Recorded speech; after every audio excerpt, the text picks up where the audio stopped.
Why don't we talk about his catcher, Bill Freehan, a guy who I think had a fine career as well. Yeah, I've seen some things where if you go back and look at his career, he kind of measures up. Yeah. When I watched him play, and I was young, I was just a kid. Right. Kid and then a teenager. He didn't strike me as a Hall of Fame player, but now this is 40 years later, we know a lot more about what we were watching back then. So right. I don't know. He made the All-Stars a lot of years though. Right. He won a lot of Gold Gloves, and his offense doesn't look very good. But that was the era. It was in the '60s. Nobody hit a whole lot in the '60s. So until '68, that's why they lowered the mound, because nobody could hit. So in his era, maybe you might be able to make a case. Okay, so let's reel all this Hall of Fame. And the overlying thing to all of this is, where do you set the bar? Right. You know what I mean? Me, when I first started voting, I was more of a hard ass. I was more of a Hall of only the very great. You know what I mean? Not a Hall of the very good.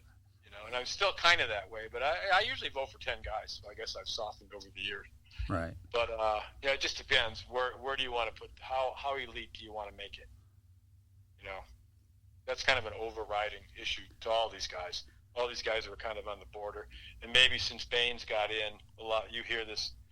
Oh, if Baines is in, blah blah blah, this guy's got to be in. And maybe we did open up a can of worms with that. But that's for the Veterans Committee guys to debate, not me. I can only vote for who's on the writer's ballot. So let's reel all this Hall of Fame stuff into one thing that you're a voter that you could probably relate to as much as anything else, okay? There are a lot of players who didn't get along with the media, okay? Doesn't matter. Doesn't matter? You don't think that matters? Not to me. Kurt Schilling's politics don't matter, and if they do, you should have your vote taken away from you. Right. That's ridiculous. It's what you do on the field. Nobody liked Bonds. Doesn't matter. Okay. I didn't like him either. No one liked him. Right. But that's not why I don't vote for him. Nobody talked to Eddie Murray either, but he got right in. Right. Okay. I mean, that's a fair question that some people. To me, it makes no difference. But to other writers, does it? Murray didn't talk to any media. Yeah, he may have had one or two guys in Baltimore who he was halfway friendly with, but for the most part, it was Eddie Murray was off limits. Everybody knew it. You just didn't talk to him. Fine, I don't care. But, he was more than qualified. He went right in as he should have. But does it matter in the eyes of other writers? Where they do? Know. It better not. It shouldn't. If right. You're not okay. voting for Kurt Schilling because he's a conservative. Right. He's an idiot. Number one. Number two, you should have your vote taken away from you. Right. That's what I think.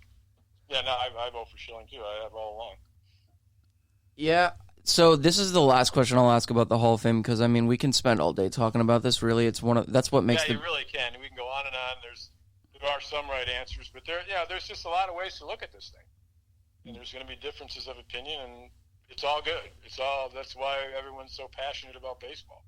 It's great. It's great that we have these discussions, and believe me, I've learned a ton over the years from the analytics, and it has definitely changed how me and other voters of my era look at things. So it's been a plus, absolutely. I'm going to list the 3 names that were recently inducted, and you tell me if they, and I agree with this, but again, you've been in this a lot longer than I have, and this is just my reliance on the numbers. The 4 names that were recent. Nothing wrong with that, but you'll see when 30 years from now, you'll look at things differently, and you will be able to compare.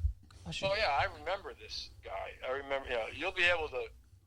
You'll have the eye test to go by too, is what I'm saying, and you'll have 30 more years of watching baseball and learning, who's good and what makes a great player and what doesn't, and you'll have that perspective, 20, 30 years from now, and you'll be really thankful for it. You will.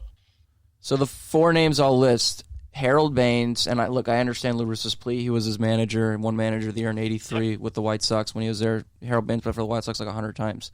But anyway, Harold Baines, Trevor Hoffman, Jack Morris, and Lee Smith.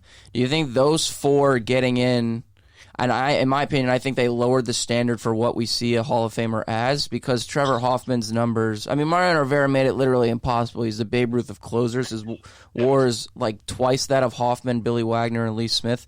You think those four getting in kind of lower the bar? I think Morris the most for me does it. Yeah, I would say Baines the most, but again, it's kind of subjective. Because to me, he was a DH. Not to keep DHs out, but I don't know. I covered him personally when he was on a couple of years with the Rangers. He was a great hitter, great clutch hitter. Everything that La Russa says is true. He fell a little short to me. I didn't vote for him, and really, I didn't even consider him that strongly. I mean, Morris, I just don't. The others I voted for on and off. For the most part, I did vote for him. Yeah. So I would say Baines is the one who lowered it the most for me. Now, you even voted for Morris, I assume, given the fact that his ERA is the highest of any starting pitcher in the Hall of Fame. High. It was high, no doubt. He's borderline, like I said. There was some years I don't think I did vote for him. He was he's kind of iffy. Same with Lee Smith. I think I voted for him less than I voted for Jack. I think what I would helped. say Lee Smith would be second on that list. But again, it's a different era. He's a different era of closers, so I think what helped Jack's case is different ways to judge him, Lee Smith. Yeah, what helped Jack's case, Tony, was winning World Series championships. I know with Tigers, with Blue Jays and Twins. That 1-0 inning game had to help. So let's go on from Hall of Fame to maybe a couple obvious rule changes. Again, I know you've seen Jack Morris is another classic example of talk to anybody who played in that era. Okay. And they say he's a Hall of Famer. Right. That's what they say. They're the players. Right. And I'm not talking about his teammates. I'm talking about everybody. Right. Oh, that's true. His opposition. Yeah. Right. I'm with you. Well, that's a good way for you to start looking at things. He's a classic example of that. So now that the game has evolved, I want to go over a couple of notable rule changes. Why did teams keep trading for him when they were on the verge of winning? Toronto, he came up with the Tigers, but he kept going to teams where they're on the verge or they're right there because he was a winner. Everybody knew he was a winner. He was a clutch player, and he could pitch a great game when you needed it, a great game pitched. Some of the overall numbers, they were pretty iffy, to be honest. But you talk to the players of that era. Oh yeah, who do you want on the mound in Game 7? Oh, Jack Morris. Thank you. That kind of argument, and it ultimately he got in by the committee of his peers, not the writers who didn't vote him in. Tony, do you think? And Scott, I'll let you quip after. It's weird to have all these. I'm sorry to keep interrupting, but it's weird to have you have the group of writers who are the actual voters. Then you have the veterans committee of the peers of the players, and then there's the analytics community out there too. You have all these different viewpoints, and there's going to be some heads butting. There's no doubt about it. Right. So again, you gotta just roll with it. And you can debate these things forever, but you gotta just go by the results. Jack Morris is a Hall of Famer now. Whether the analytics people will probably never accept it, but his peers think, oh, good, it's about freaking time he got in. So it's just we can go back and forth forever. Well, then if you're going to bring up Morris, then it leads me to bring up this point, how you have Justin Verlander can't win in the postseason, and you have Clayton Kershaw. They've had great regular seasons, but it's going to hurt. It should hurt their candidacy. Yeah, I think so. I mean, I think both are locks. You talk to any player, they want to win a ring. They want to win a. They're all multimillionaires now. Right. They really do want to win a ring. That really does matter. Right. It is a black mark on JV's career. It just is. He's still going to make the Hall of Fame anyway, but right. But it's kind of a black mark. Not helping Clayton Kershaw out either. No, it's not. That's for sure. So now that the game has evolved the way it is, I know that there's some recent rule changes that I want to run by you. I have no problem limiting catchers' visits, mound visits. That's okay with me. I do have a problem down the road with a pitch clock. I don't think you can do that.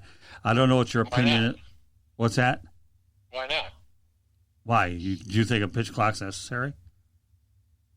I'm not saying necessary. I'm saying I'd like to see it. Why Okay. do these pitchers keep delaying on purpose? Okay.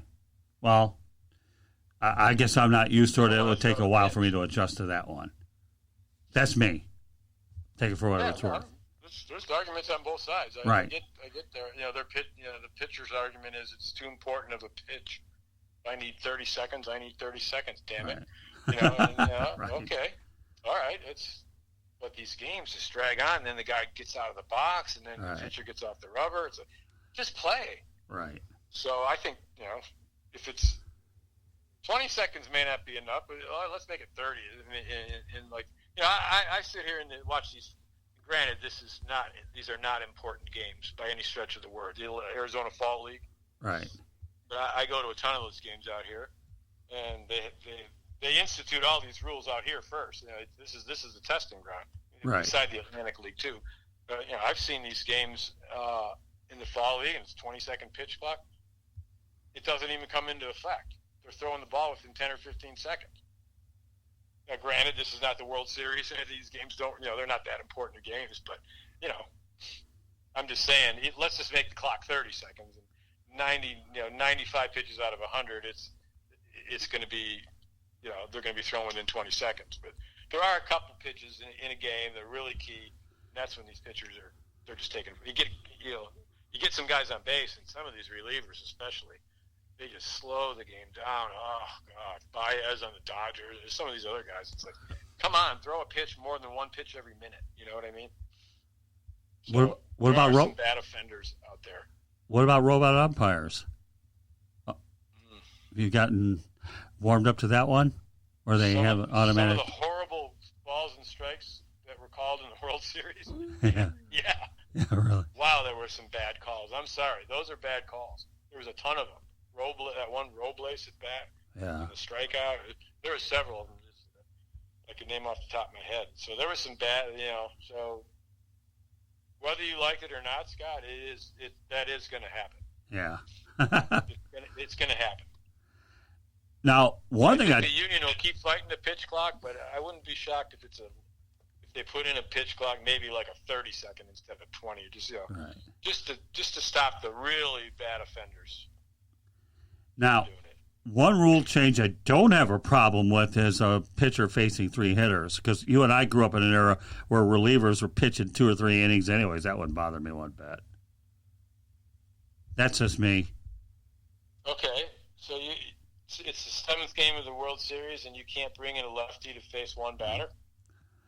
Well, again, this is what the game has become, right, Tony? I mean, Why? I know. We're tinkering with it anyways, right? I'm not big on this. That's one I don't like. Oh, you don't?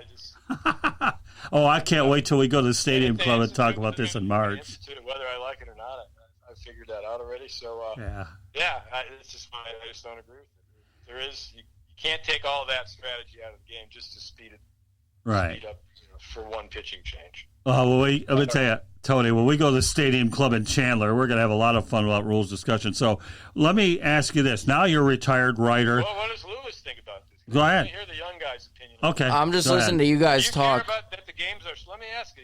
They say you guys,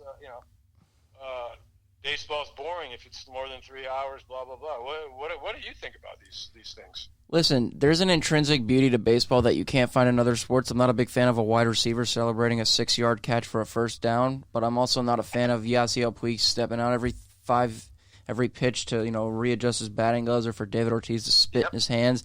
But at the same, as far as three hitters go, look, Oliver Perez was a starting pitcher, mind you, a failed starting pitcher, and when he moved to the bullpen as a lefty specialist, that was his role. But you can't tell me that guys like him and Jerry Blevins and maybe Darren O'Day didn't grow up facing right-handers and left-handers. You're not going to go to the major leagues just doing one thing. You get specialized as you get to the minor leagues. That's not the point. You're trying to match up in a late inning to get, he can get this lefty, but I don't want him facing Arenado. Who's up next? You can get Charlie Blackmon, fine, but I don't want him facing Arenado. I want to bring in my right-hander. I got to let him face Arenado and give up a double off the wall. No, I agree with the 3-batter minimum. That bothers me. It's like you're tying the manager's hands.